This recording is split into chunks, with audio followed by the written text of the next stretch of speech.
to Off the Shelf, the podcast where we take books off of our shelves and into our hearts. My name is Julia, and today's talk will be following up with a check-in on July's book of the month, Satellite Love by Genki Ferguson. So far, I'm just going to be sharing a quick author bio and talking about an aspect of the way the book is written, so don't panic.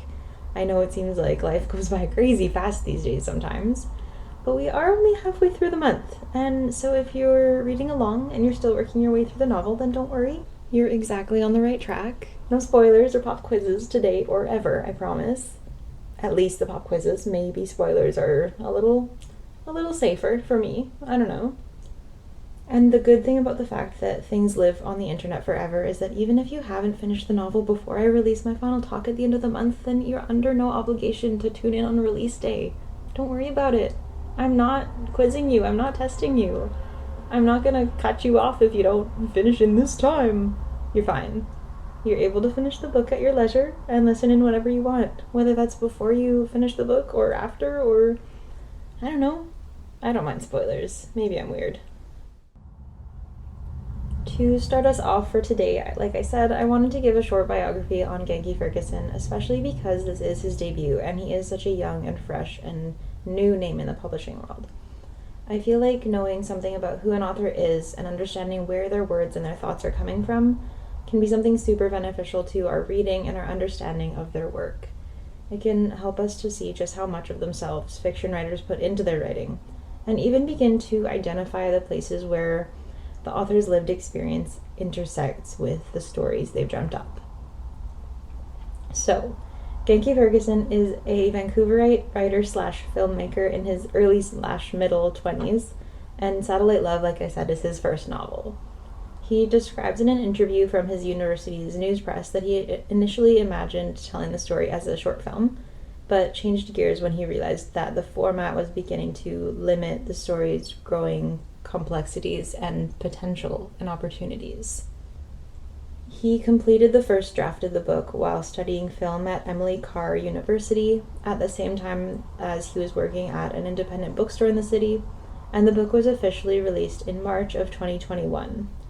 He is the son of the award-winning Canadian author Will Ferguson, but I found this interesting. He apparently didn't tell his father that he was writing a book at all, and kept his first drafts private. Maybe partially out of a fear or a self-consciousness, the worry that his attempts at writing would fall short and disappoint his father. I don't know, maybe I'm speculating.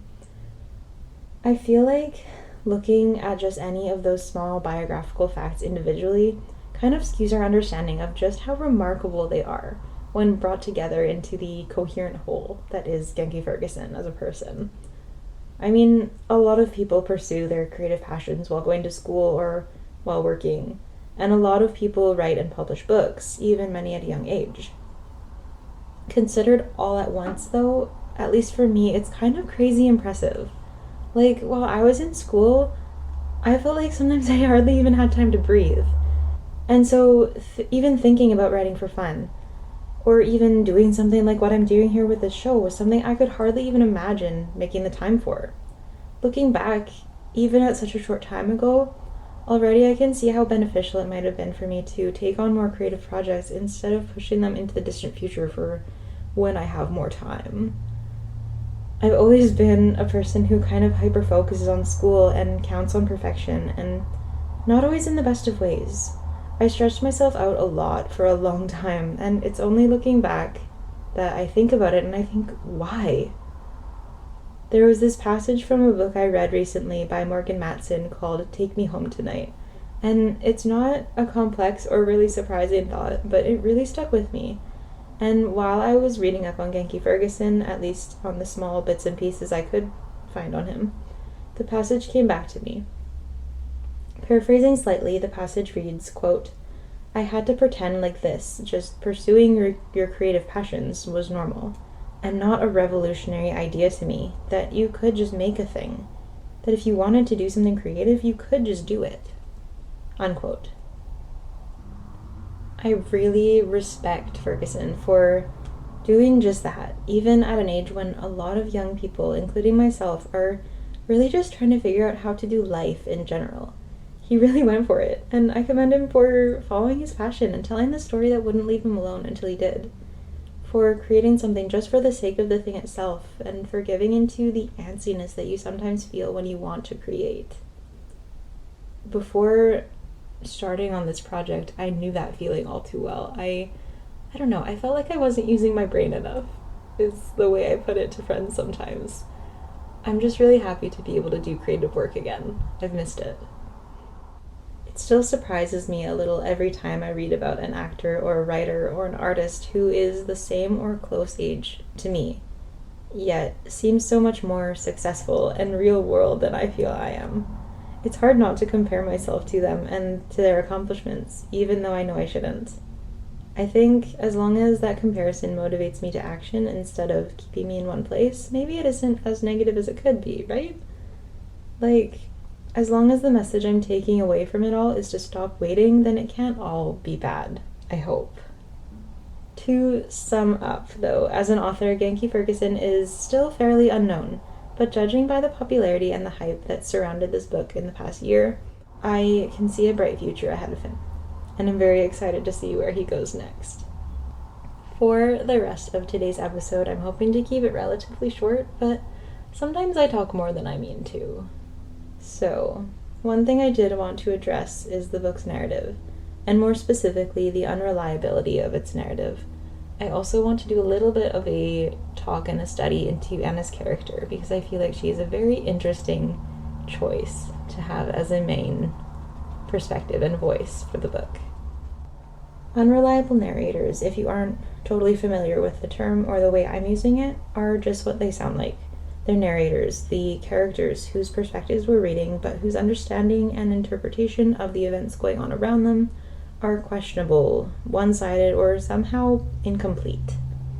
They create this space while we're reading where we almost have no option but to be biased about the way the story is unfolding, and it makes it uncomfortable. They often make us doubt whether we can really trust the voice doing the telling, or even further, they might even actually mislead us and the way we interpret the story.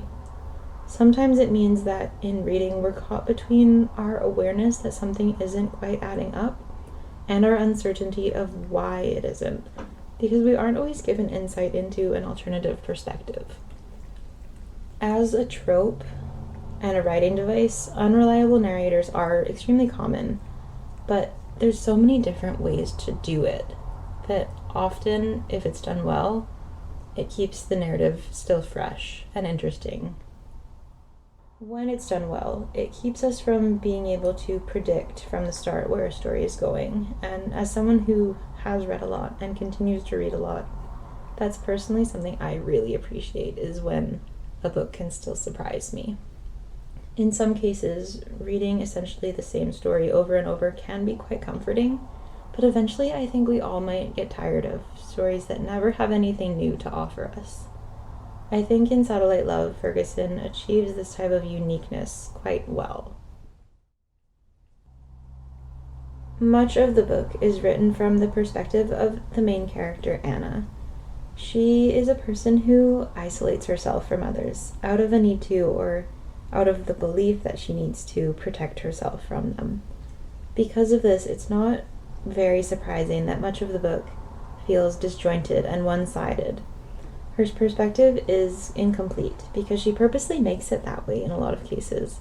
She sees the world in a very small and very constrained way, and she uses this as a type of defense mechanism. The smaller her world is, the fewer people, the easier it becomes to find some amount of control. In the process, though, she pulls herself in so closely that she can't even really see herself, and nobody, not even Anna herself, is given a clear picture or insight into who she is. Even as we get to know her as a character through her actions, many of her motives remain a bit mysterious or even volatile. She doesn't let herself feel why she does the things she does, and it also keeps her from thinking about why it might be better if she didn't do some of those things. She justifies her actions based on very little, really, and she makes herself sometimes a very difficult character to empathize with. She doesn't want that from us or from her classmates, for the fear that showing that vulnerability will be used against her. Judging by the way we see her classmates treat her, that fear is very well justified too. Unfortunately, it also means that we struggle as readers to understand a lot of what she does, and to be honest, I think so does she. A lot of what she does is based on routine, because in routine she finds safety. In that safety, she finds the foundations on which she can build up walls around her, keeping others out. If you can excuse my cliche, then the unfortunate part about this, too, is that those walls also keep her in. They keep her so small that she has no room to grow, and so suffocated that she can't even have the softest conversation with herself about who she might want to grow into. As a narrator, Anna is unreliable because she is a bit afraid of existing in a world that has so often tried to hurt her, and has so often succeeded in doing so. There are points, though, throughout the novel where Anna does feel seen, and not just in the same judgmental way that we see at the front of it, and they mark a very clear change in the way that we read her. She opens up in these cases, and not even just to one person. Some of her initial interactions with Soki, a new boy in her class who sees her with fresh eyes, and the interactions with the general, an elderly disabled war vet she visits from time to time, and even with Leo, her imaginary boy in a satellite who sees her for all of her and not just one zoomed in piece. These interactions are all quite beautiful to me, in a sense, because of the way they take her guards and her walls away, and they allow us to see her as she is, rather than as she is judged by others or by herself. I think it's quite significant, too, how the way that all these three specific characters see Anna is something she feels she can control, at least to a greater extent than she can those who already pretend to know her through the oddball reputation that follows her around. Soki is new, and so his first impression of Anna is through a personal interaction with her instead of through word of mouth. Leo is, at best, a figment of Anna's imagination, and the perfect friend she called down from a satellite. As we see throughout the novel, part of his greatest fault is that he can't do anything that isn't in line with something that already exists in Anna. Therefore, he's extremely safe as a friend. The general, to me, is the most interesting. He is completely removed from Anna's peer group. He is like her in that he sort of lives on the margins, and he's blind and deaf. Quite literally, he can't make the same surface judgments to see Anna in any way aside from what she chooses to share with him through the Morse code communication they share. And yet, even with the general, she struggles to open up and to feel like she can let her guard down. Even with someone who lives in vulnerability, she feels it so necessary to measure her every word for fear that he might turn on her like so many others have. She feels safe only with those who would not, and even could not, pose a threat to her already weak sense of who she is. At any sign of danger, she runs. The interactions that Anna has with these three show her to us as a girl who thinks quite deeply about things that sometimes we don't always want to think about. Things like belief, and why we believe in things, and why what we believe in might be less important than the fact that we do. This shift in her character, though, as she interacts with these people, is inconsistent, because humans are fickle, I guess, because we're unpredictable. Even though we don't necessarily try to, sometimes we make quick judgments on people, or do selfish things, or follow rumors, and for someone like Anna, who has so often become the target of torment, that can be easily read as an attack, a punishment of a sort for showing weakness, showing vulnerability. Again, she finds so much safety in keeping herself hugged in close, and she slams shut the doors and the windows that had begun to peek open in the walls she built up. We, as readers, are sort of hurled back into Anna's tunnel vision of the world, back into being kept from seeing outside of what she sees. In other words, our understanding of the whole picture suddenly becomes unreliable because her perspective is intentionally incomplete. she at times purposely cuts out anything that she perceives to be a threat. One of the major questions that Genki Ferguson tackles in Satellite Love is the uncertainty of what happens to the human mind and spirit in isolation, which, first of all, is such an interesting and timely question when we think about it in our own context. The book takes place in 1999, but that question, what happens to the human spirit when we can't or are made unable to connect to other people? It's so timely, so real to us. We've lived that in the last few years. That's wild that our world circles around so much. The unreliable narration of the novel is just one illustration of how poisonous loneliness can be in our relationships with others, but maybe most disturbingly, in our relationships with ourselves.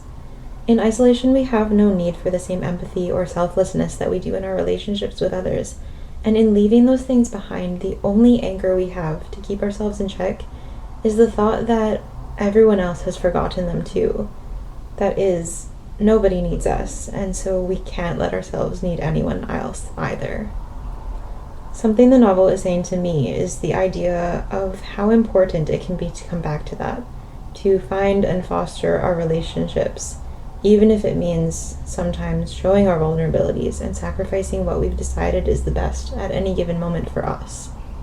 It's in making the effort to listen and to understand other people, to see them as people rather than just as ideas, who or what we would like them to be in our own convenience. It's in doing that that we allow ourselves to see the whole picture again in a reliable, truthful, and complete and unclouded way. In the interest of not treading too closely to too many spoilers, and keeping the greater part of this book talk for the end of the month, I think I'll leave you here. There's a lot more I could dish out on this topic, and I encourage you to continue to ponder and to shoot me a message if anything strikes you. But I hope at least that something I've said resonates with you in your own thoughts and changes the way you read, the way you think in your everyday life. I want to, again, thank you so much for joining me here on Off the Shelf, and take care until next time we meet. Happy reading.